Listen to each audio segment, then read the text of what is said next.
How is Orabella, the umbrella that my fella brought home, doing? Was that fun?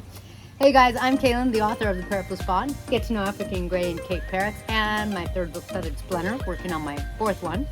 Feathered Splendor is an awesome picture book with all these pictures and some basics on the species. It has several different species, like, I don't know, 10 plus, I'm gonna have to count. And today we're visiting with Orabella so that hopefully you know whether a umbrella cockatoo is the right parrot for you, trying to avoid your rehoming or having to surrender your cockatoo to a mission, or sorry, a rescue, which is my mission. All right. Orabella is really interesting. On the one hand, she's more destructive than I quite realized, because I had never done a lot of research into cockatoos. She, well, you know, all of our cockatoos are, they like shredding wood. And it's interesting because, for example, my Cape Parrots or my golden conure, they have pretty good sized beaks. Certainly my macaw, but they don't shred wood as much as the cockatoos. The cockatoos are like little woodpeckers or beavers or something. They're just like constantly at it. So we have to be careful because the banister's gotten a couple kisses. The cabinets have gotten a couple kisses. It's like, oh my God, please don't destroy my home, right? Right? How is she with other birds? Well, she's really interesting. At 500 grams, she is our third largest bird. It's mosquito season here in Florida. She's our third largest bird. The macaw is the largest. The mealy Amazon is second largest. He's over 600 grams. And then Orabella is our third largest. At her 500 plus grams, mwah. Hi, do you want some pets? You want some pets? Oh, you're preening me. Thank you. Yes. Look at that. We're being cuddly. At the 500 plus grams, what happens is she's on the communal counter, and when she wants something, she just goes over to it. She doesn't harass anybody. Oh, you've got a pin feather. Yeah, let's scratch right there. Maybe that'll feel good. She doesn't ask permission. She just kind of walks over like a straight line to whatever she's going toward. And if there's another bird in her way, it's like a bowling ball that knocks over pins.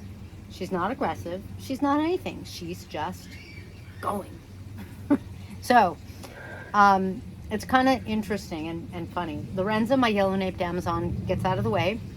Macy, my Cape Parrot, kind of decides whether she really wants the food and she's going to stand up to Orabella, or whether to get out of the way. So really kind of different in that way, because in my experience, different in the sense that the Cape Parrots, they can intimidate any bird they like if they want, because they've got such a big beak. But they don't really do that. They don't really intimidate other parrots. They kind of just live and let live kind of thing. They're really good at that. Orabella does that too, except when she's going somewhere, she's going. So she's a little different that way. She's also different and interesting because she is a different species for me.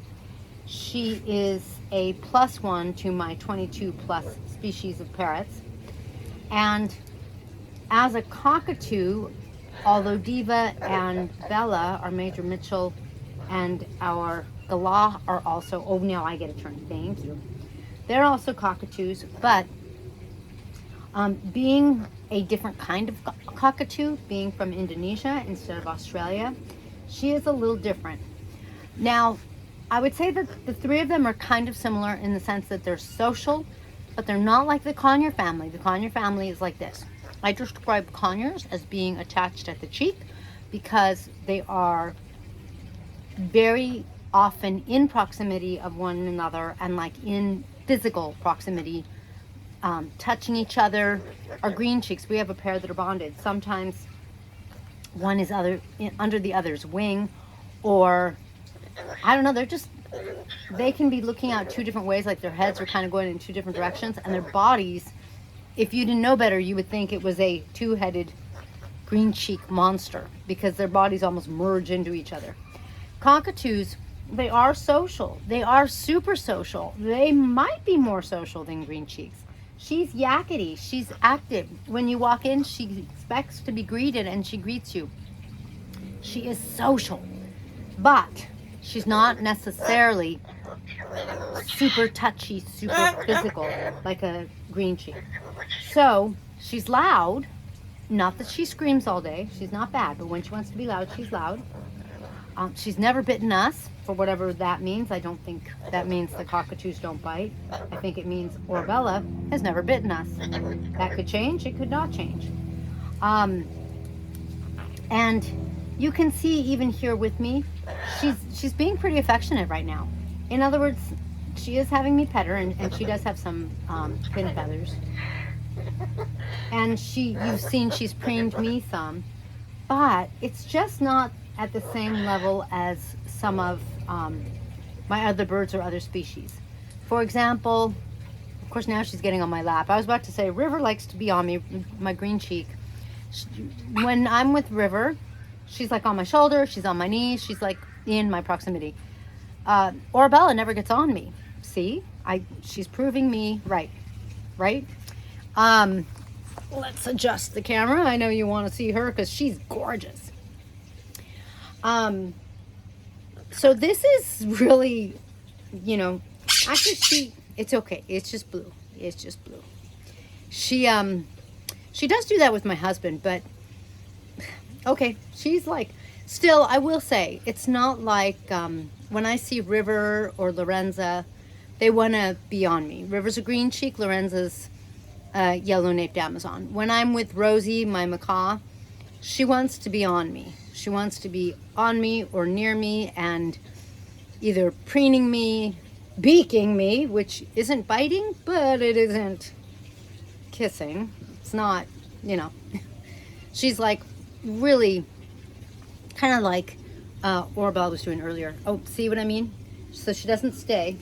So the beaking is, I was trying to see if I could get her to beak me. That's beaking. I consider that beaking. She's not biting, and that was preening. Beaking's a little tougher, a little harder, but it's not painful. So, like she wants to connect, but not physically, not all the time. She more wants to be entertained, be talked to, be with the flock. And it's not because she's looking for a best friend to get under their wing. She's not looking for a best friend to preen. And so she's different that way. It's really interesting. So that's what she's been like so far. I really like her.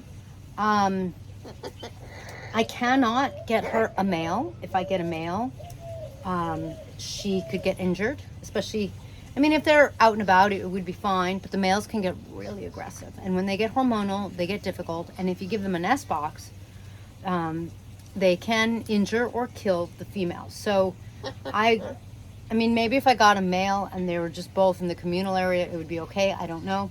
I don't want to double my sound. She's perfectly happy. I don't know what would happen if I got her a female, but she's perfectly happy. And so we're thrilled with her. She's gorgeous. She's phenomenal. In some ways, she's so different than all of the other birds, including, oh, you want some pets? Including the other cockatoos. But she is a handful. And, I've only got 2 hands. She's one species, so the other 22 plus species are in the other hand. So I can't really take another one. If one knocked on our door, we wouldn't double bolt the house. We wouldn't do that. All right, so there you have it. Now, if you're looking for a special gift, make sure that you check out my books on Amazon, or if you're looking for a special gift for your young Picasso in your house, I have some Parrot coloring books, and I have some de-stressing mandala. I just published a de-stressing mandala adult Parrot coloring book, and that one is called Parrot mandala. Or if you want some awesome Parrot merch, now there it is. If you want some awesome Parrot merch, please be sure to visit shop.parrotbliss.com. And then we will see you in the next upside down umbrella cockatoo video. Please make sure to give us one of these and post for us, because even if you post an emoji or something, it helps my juice. And if you have a question, I love questions. Catch you next time. Okay. Should we get right over here? Get the feathers right over here. Oh, look, there they are. See if we can see them on the camera. There's the pin feathers. So we're going to massage right there. Yeah. Yeah. More than breaking the pin feathers, the relief on the skin feels good, huh? A little massage. What's in your mouth? Were you drooling? Were you in so much bliss you were drooling? And that's the Parrot Bliss.